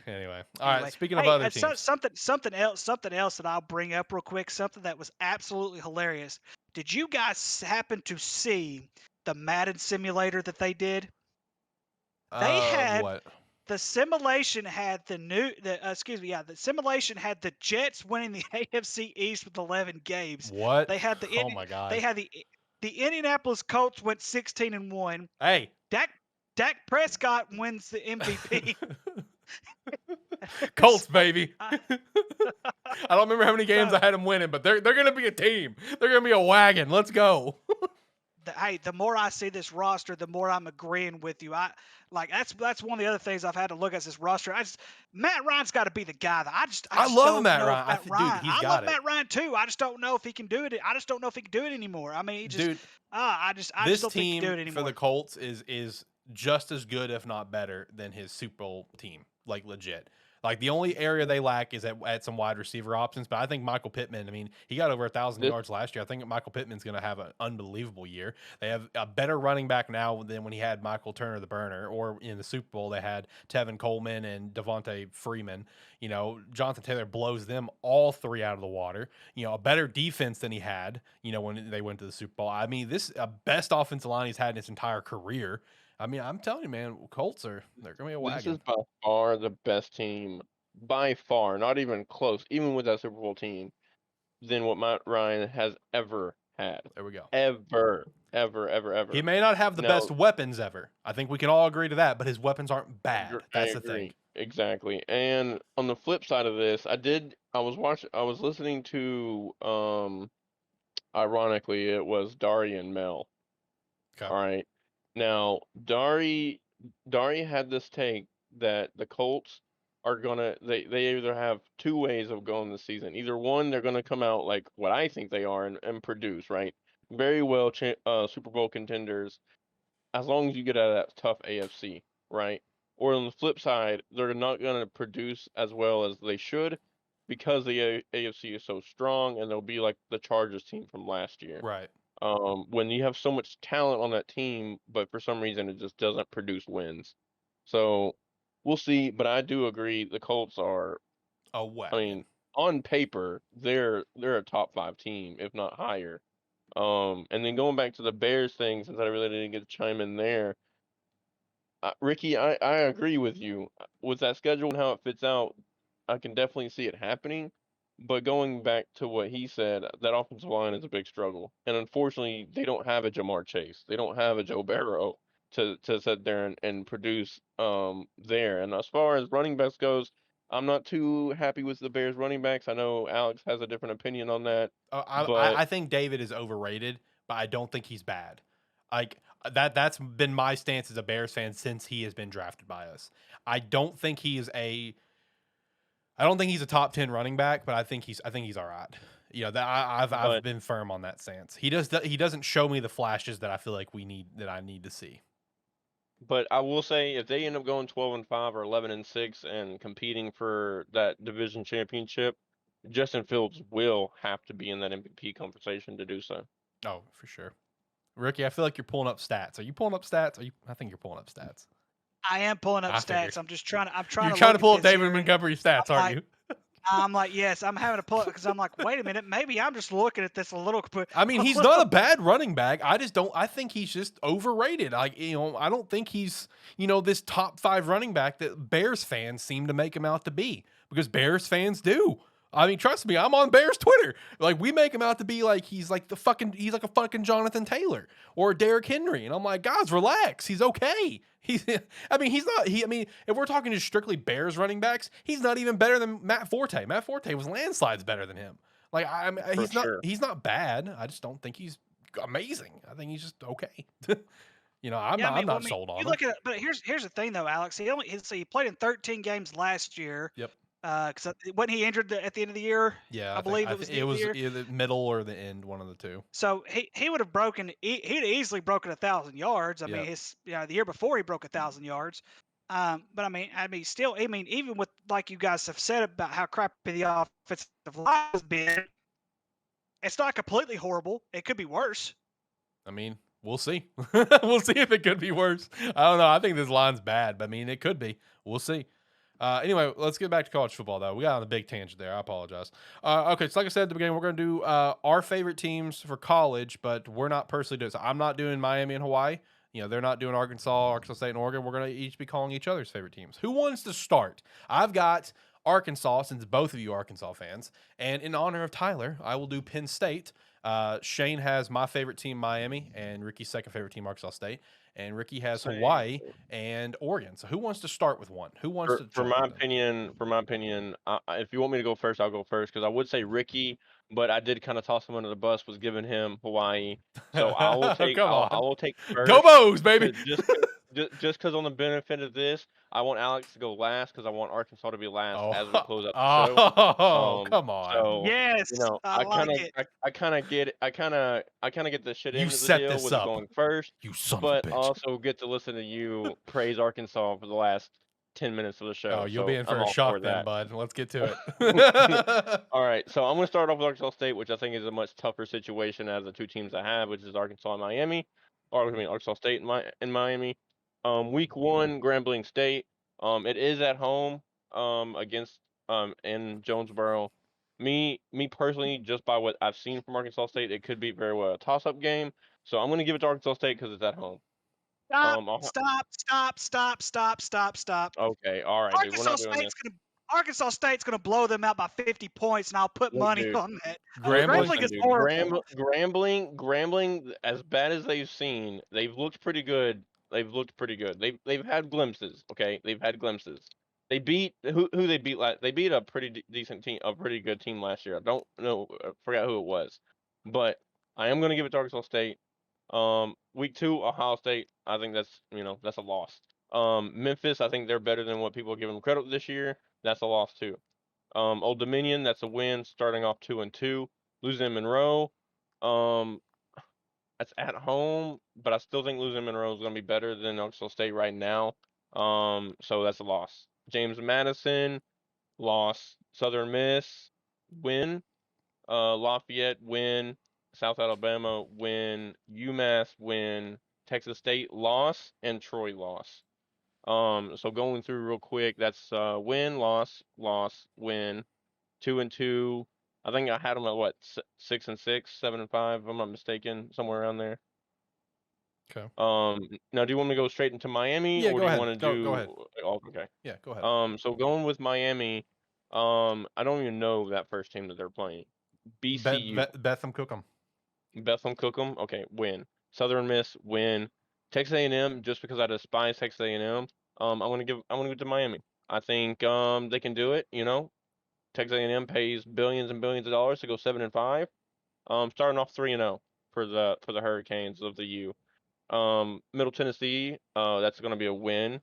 North Carolina, toss up. I know y'all aren't fans of North Carolina and how they've been. I like North Carolina and how they're built around. I believe in Mac Brown, but I'm still going to give it to Miami by a slight win. Virginia Tech, win. Duke, even though I like Duke as far as football wise, hate them in basketball, but that's going to be a win. I think the only really losses they have here is the last 3 weeks: Georgia Tech, Clemson, and Pitt. I think those can be kind of a toss-up games. I'm gonna give them a loss against Clemson. Fair. For some reason, Clemson always pulls out at the end of the year. Now, if this was earlier in the year, if this was like the first 5-6 games, I would probably give it to Miami. But I mean, this is literally the second to last game of the year. So I'm gonna say Clemson gets there. They're gonna be fighting for a playoff spot. I don't know what their schedule looks like as far as what they're gonna be doing, but I'm gonna give it to Miami. So really only going to have them losing one game, For and sure. that's two Locked in. Yeah. Clemson. Which that's about what I had. I had one game locked in for sure, lost, and that was Clemson. And then there was a couple games that could be trap games for us. The Texas A&M, Yeah. honestly, if I'm looking at how both teams are built, that's honestly a coin flip, It to be is. honest. Yeah, And I wouldn't be surprised if we lost. It's either at Texas A&M or it's at neutral field. I don't have the location of the game I think it's in front neutral, of me. Isn't it? I think it's in Dallas. Yeah, it could be a neutral field, but it shows Miami at Texas A&M. So Okay. that's all it shows. So if it's in Aggie Stadium, then that's definitely helps that Texas A&M out a lot. It's a Okay. neutral field, but it's still in Texas. I mean, that's basically home any fucking ways. I mean, yeah, true. It is. So I mean, that's a very well toss up, but I just gave them a win just because I don't like Texas A&M. So those are the two kind of games that I really have that would be losses. But then there's question marks, right? I mean, how good is North Carolina, honestly? How can Pitt recover from Kenny Pickett? So I mean, those really 4 games are kind of questioning me, but I do have them only losing 1 game to Clemson. Okay. I respect that. Ricky, what about you? Who do you want to start with? Do you want to start with Oregon or Hawaii? I'm still scratching my head that he thinks Grambling's gonna be a game. Oh my goodness gracious! Look, man, I'm seriously what- Grambling won. here. Hang on. Grambling is in the SWAC, man. There is not a SWAC team who has beat a good FBS team in a very, very long time. And And Grambling there won was a like 4 team- games last year. There was a team in it might have not been Grambling, but there was a team that beat It was like Grambling. I don't know. I forgot who it was. I'm looking it up right now. They beat a Power 5 conference team last year. It wasn't Yeah, it Grambling wasn't wasn't that good. Grambling. And Okay. Grambling, I don't think Grambling won crap in Okay, yeah, 2020. Grambling. Okay, never mind. I was thinking of somebody else. I don't know Might who have I been was thinking of, might but have been yeah, Alcorn State. Grambling State lost to Arkansas Pine Bluff. So yeah, that's gonna be Well, that's a for sure it's win. fair that Hey, you were you might thinking know of that. someone else. I think Alcorn State was the one you're thinking of. I'll look it up later too because I can't remember off the top of my head. But I mean, other than that though, I respect the Miami schedule. I respect both of them. Don't get me wrong. I just I'm just trying to get my head wrapped around how Grambling is going to Look, be a ball Look, game. it's fair that he thought Grambling was someone else because Grambling has That is true. That is true. And that same vector image logo that every team in the country likes to use. So that's yeah, fair. that's understandable. The G looks like Georgia for crying out loud. I mean, Green Bay, it's just Green Bay, Georgia, Grambling. There's at least I think 2 other schools in college alone that have that logo too in like lower divisions. I don't know what, but that and like the Broncos current their symbol that's used a lot in like high schools and a few other things. There are just those certain logos that just get reused a lot. That's just one of them. Anyway, Ricky, what about you? Who do you want to start with? Oregon or the Bows? Go Hawaii. I'll start with the Bows There we because go. the Bows, that H, of course, I've mentioned Hoxie before. Hoxie up in Yeah, Northeast yeah, Arkansas. They use the same H. It's pretty freaking cool. Not gonna lie to you. So Hawaii's gonna struggle this year, unfortunately. Yeah, I And know. I'm sorry for this. I know. So Vanderbilt is one of the only games they have a chance to win, and they're not gonna win Whoa. that one. Vanderbilt's gonna beat Whoa. them. Whoa. And so I'm sorry, man. I gotta give Plus more love to 250 Vanderbilt. money line, baby. Go hammer that for the Bows. Man, so Vanderbilt lost. Wow. Western Kentucky lost. Wow. At Michigan lost. That's fair. Home against Duquesne, that'll be a blowout. Hawaii, that'll be one of Hawaii's wins. At New Mexico State could be a toss-up. I'm going to give it to New Mexico State. They suck. What San do you Diego mean? State's also away. Nevada, they've I been hate this sinking, segment. but Hawaii is even worse. Loss. At Colorado State, definitely a loss. Wow. Wyoming, loss. Wow. Fresno State, loss. Utah State, loss. They'll beat UNLV because UNLV is horrible.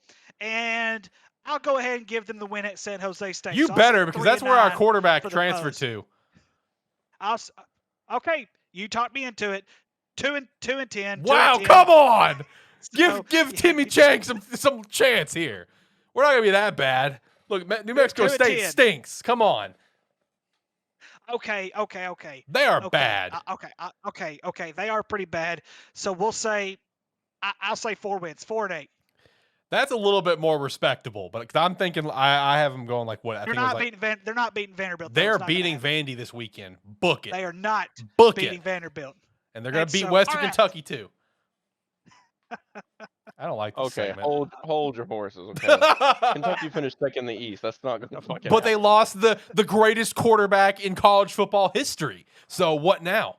Yeah, that's what I thought. They lost their Joe Burrow. Oregon, however, could be a little bit interesting.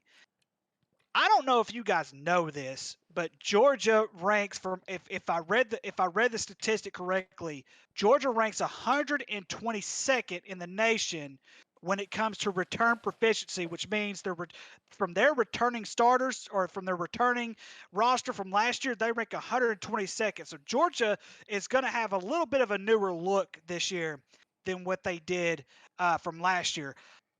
I'm still going to give Georgia a little bit of an edge to beat Oregon, even though, if I'm not mistaken, didn't Bo Nix transfer to Oregon? Yep. So when I first saw this, I want to give it to Oregon because I personally don't think Georgia's going to win the SEC East. That's just me. I don't think they're going to win the East this year, and so it's going to be tough. But at the end of the day, I don't know. They lost a ton to the draft. I'm going to go ahead and say Georgia just because, I know how Kirby Smart recruits, and he's had some pretty good recruits. So I'll give the win. So I'll say a loss for Oregon there. They'll beat Eastern Washington. They'll beat BYU, Washington State, Stanford, Arizona, UCLA, Cal, Colorado, Washington. Those will all be wins. The only loss that I can see besides Georgia is probably Utah. And something else that's weird in my opinion, is if you look at, I'm on the ESPN site, by the way. If you look at the ticket prices for all these games, they're rather cheap except for the Georgia game. Which one do you think is the second most expensive game out of all the games that are on their schedule? Is it Oregon State? Oregon State. How's that possible? I don't Big understand rivalry, that. But man. anyway, The Beavs may suck, but it's a big rivalry. and Go Beavs. and that is true. And we've seen this rivalry go either way, no matter how good Oregon has been Go Beavs. over the years. We've seen that. Yeah, I agree. I like Oregon State, but I look. The only attachment I I have to Oregon State is the last time I got real deep into NCAA 14. They were the first Division I team to offer me a job, and I went there. So I have a little bit of connection. Just a little bit of connection, baby. Let's go. Yes. Go Beavs. You know what's funny? They were also the first one to offer me an Go NCAA Beavs. Division I job. So yes, I agree with that. So yeah, I'm gonna say 10-2, but I could also see 11-1. I could see them beating Georgia. Okay. All right. So just because it became such a meme, I will also speed run through Wyoming's schedule, but no real thoughts behind it. Just running through it. Just because it became such a meme that Tyler had to adopt them as his second favorite team. So at Illinois, I'm going to count that as an L. Tulsa, that's a W. Northern Colorado, that's a W. Air Force, big L there. BYU, big L. San Jose State, L, but not a big L, but an L. New Mexico, that's a W. Utah State, that's an L. Hawaii, that's an L. Ricky, that's an L. Colorado State, that will probably be an L for Wyoming. Boise State, that will be an L. Fresno State, that I think will also be an L. So not a good year for the Cowboys, for the Dookie Brown Cowboys. Hey, that's that. Yeah, you're just being biased because they're mascots of the Cowboys. You know what? I don't. Yeah. So therefore, you're a little. My opinion doesn't matter. Okay. Whatever. Going over to Penn State now. All right, so at Purdue to kick things off. Look, I'm going to be honest, that's a W, I think, but that could be right off the gate week 1, that could be a trap game for Penn State. I'm just going to go ahead and say it right now. That could be a trap game. So it would not shock me if they lose week 1, but I count it as currently a W. Ohio, W. Auburn, got that as a dub. Central Michigan, got a dub there. Northwestern, a dub. Michigan, L. Yeah, that's going to be an L. Even with everything Michigan's lost, I don't think Penn State's going to get that dub there. Minnesota, that's a W. Ohio State, ooh, that's a big L. Indiana, big dub there. Indiana stinks. Maryland, that'll be a W. But you never know. That could potentially be a trap game. It just depends on how well Tua's brother plays. I forgot his name. Just depends on how well he plays this year. Yeah, thank you. Yeah, it depends on how well he plays. Rutgers, that's going to be a big fat W for Penn State. And Michigan State, that will also be an L, in my opinion. Basically, I think I could see Penn State losing literally all 3 games that they have versus ranked opponents this year, legitimately, at least in my opinion. All right. I know the moment you guys have been waiting for. All right, here we go. Roll, please. Here we go. Actually, you know what? We're going to stand up for this one. We're going to really bring some energy, boys. You know, I got some. No, go back up. It's working on it. Dun, dun, dun, dun, dun, dun. All right, here we go. My Alex Light's opinion on the Arkansas Razorbacks 2022 schedule. All right. Cincinnati, L. South Carolina, L. Missouri State, L. Texas A&M, L. Alabama, L. Mississippi State, L. BYU, L. Auburn, L. Liberty, L. LSU, L. Ole Miss, L. Missouri, L. Hitting the music, boys. We're going to finish up the show. Last thoughts. Let's get out of here. He couldn't bear it, dude. Hey, you know what? Hey, does Florida State play Miami this year? No, yeah, we play Florida State. Yeah, they do. Yeah. Go Florida State. Man, fuck you. All right, hold on. Listen. I only went that off because you are disrespecting the Bows. We're beating Vandy this weekend. All right, here's my actual predictions. Here's my actual prediction. All right. Cincinnati, I think that's a dub. I think Cincinnati has lost too many of their key pieces. That's the bottom line. South Carolina, I see that as a W, but that's a trap game. 100%. That is a trap game. No doubt in my mind. If you guys lose week 2, I will not be shocked in the slightest. Missouri State, that's a fat W. That's a fat dub. Texas A&M, also, that's going to be a close game. I think you guys are going to get that dub. You know, even though we all can agree, I think Texas A&M is overrated. I think you guys are going to get that dub. Alabama, I heard Forrest's prediction. I heard that. And I gotta very much disagree. I think Alabama's just gonna. I understand it's at home for you guys, I think and they're going to have way too much. I think Alabama's gonna smoke you guys up front. I mean, when I say smoke, I'm not saying, oh my god, it's gonna be like 50-something to 7, but I mean, they're gonna beat you by a couple scores. Like, I mean, I do firmly believe that. I mean, if it's a close game, man. I think it'll be respectable. I mean, yeah, I don't think it'll be like 50-something to 7, but I mean, it'll be all right. But I mean, that's an L. Mississippi State. Forrest brought up a decent opinion about that potentially being a trap game for you guys, and I could see that too. I think that will be an L though. I mean, not an L. I think that'll be a W. I don't see you guys losing that game, but I do see his point. I think it's a very valid point. BYU, I know this is one that you guys had like kind of talked about, like you two here on this show about it potentially being a trap game. I don't know. I understand it's tough to play there, but for the last like few years, I personally believe BYU is so stupidly overrated. Stupidly overrated, in my opinion. I think it was last year or the year before, they ended up getting up like number 10 in the nation just because other teams happened to lose. And then the moment they play, I think it was Coastal Carolina, they got the shit beat out of them. And that's with their future number 2 overall pick, Zach Wilson. I mean, I just think BYU is overrated. I don't think that's actually going to be a close game. I think you guys could beat them by at least a couple scores. So that's a dub there. Auburn dub, Liberty dub, LSU. I see that one as a W as well. Ole Miss, I think losing Matt was a big loss, legitimately. I really do. I don't think that Ole Miss offense is anything really without him personally. So we'll see what Ole Miss does this year. I think that will be a W for Ole Miss. But at the same time, with Ole Miss, you never know. I mean, you never know with Ole Miss. And then Missouri, that's going to be a W as well. Missouri stinks. So, I mean, really, I see at least 3 games that I think could be losses. Those being obviously Alabama, I got that locked in, Texas A&M, and South Carolina. Those are the ones like basically at the start of the year before your bye week, on October 22nd, that I see potentially, you guys dropping some L's on, just depending. Only one for sure. I'm like, that's a lock. That's a lock. That being Bama. So that's not too bad. Not too bad. I wish it was L's across the board though. For your disrespect to the Bows, so disrespectful. Never doing this segment again. We're canning. Why? On the flip side, though, I give Miami an 11-1 season. Thank you, Shane.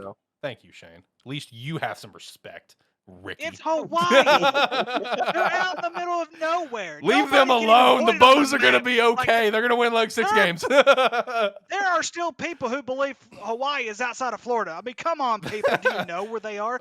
That guy in my Sunday school brought up a great point on why he will never go to Hawaii. Hey, they got a beautiful campus.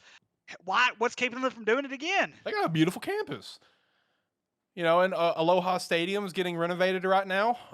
So big shout out to that. I did see some news with Hawaii that they're also adding on like X amount of extra seats to the current facility they're playing at, which got me kind of worried. Where I'm just like, please don't tell me you're planning on just staying there, because that's a little dump. Can we get back to Aloha Stadium? That's where it was magical. Because Aloha Stadium's getting a complete revamp right now. It's been under construction for like 2-3 years. So maybe they're just doing it as a temporary thing just because they know it's going to be a few more years so they get back to Aloha Stadium, and I hope that's the case, because that facility they're at now is a little rinky-dink, like high school dump, in my opinion. It just looks like honestly, I think it's just their practice facility. Legit, I think that's like their current home stadium is like just their practice field. But whatever. Aloha Stadium is going to come back bigger and better than ever.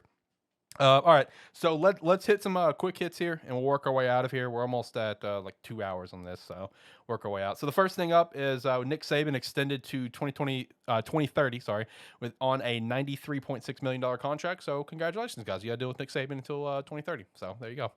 Hope to God he doesn't make it through that contract. Oh, he will. He will. Next up, Colts punter Sanchez, man, he apparently suffered a torn Achilles. So that's a big oof there. I've personally torn my Achilles. I know how painful that is. So, I mean, big shout out to T's and P's there.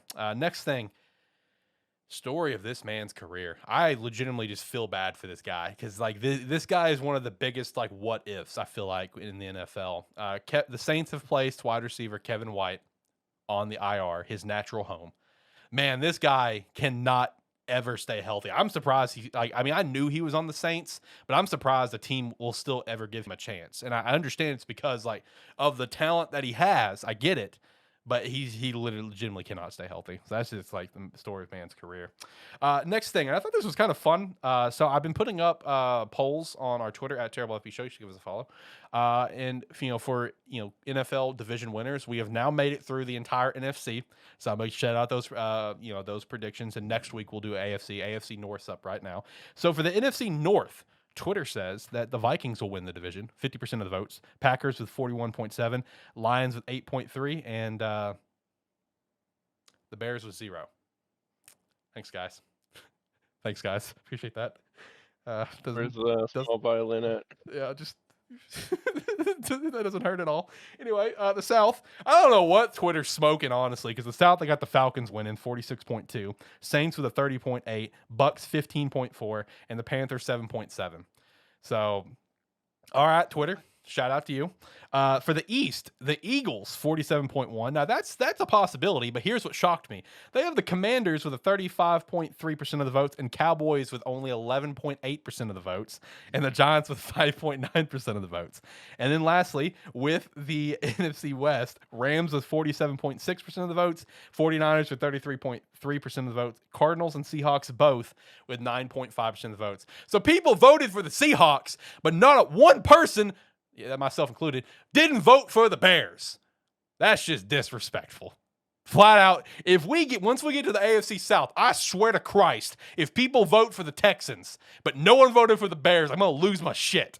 Like, let me make that clear. So hey, can I stop and interrupt something for just 1 second? Yes. Because here is something that's very, very peculiar about the SEC Media Day. There was one who voted for Vanderbilt to win the SEC. No shit. No shit. That's funny. Hey, that guy's got some balls. The fact that your Bears didn't get it, good as that is. Man. Hey, at least I respected the Bears. I respected the Bears. I didn't get any respect. Yeah, I'm just going to go on. Anyway. All right, so that was it for quick hits. I guess the only other things is to note is picks. Next week, we will be officially naming who we're going to officially start our predictions every single week. We'll shout here on the show. I've already named the picks at the beginning of the show. They will be available to pick on our poll here later, so make sure to join that and compete against us. Then the week after, of course, we're starting NFL picks. For betting, here in a couple weeks, I will be shouting out some bets. I don't think I'm gonna bet on college football. I like college football. I love college football, but I don't follow it as religiously as I do NFL. I feel more confident betting on the NFL, so I think I'm gonna avoid college football except maybe big games. But NFL, I will be doing bets on. I've already been eyeing some that I've got on my radar, so we're going to look at that here in a couple weeks. And our fantasy league, Terrible Football Show Fantasy League, our draft is Thursday. I might go live for it. We'll see. Honestly, it just depends on my mood on Thursday. If I want to go live and get a full live reaction of the fantasy draft, so we'll see. But yeah, like I said, run your what's the website? Run your pool. Yeah, runyourpool.com. Both the links are down in the description below for college football and NFL, whichever one you want to call. Shout out to Steve. I know he joined the NFL one, but college football pro, hop in. Whoever comes out on top will win a prize. I don't know what the prize is, but it will be worth your while, I promise. Join the Discord. Shout out to Wayward Beard Company, officially reaching that sponsorship. Excited for that. Promo code SparkE3 for 10% off. Really pumped to get that product. I did a pretty big order. I wanted to try pretty much everything. I wanted to be able to really give you like opinions on everything they have.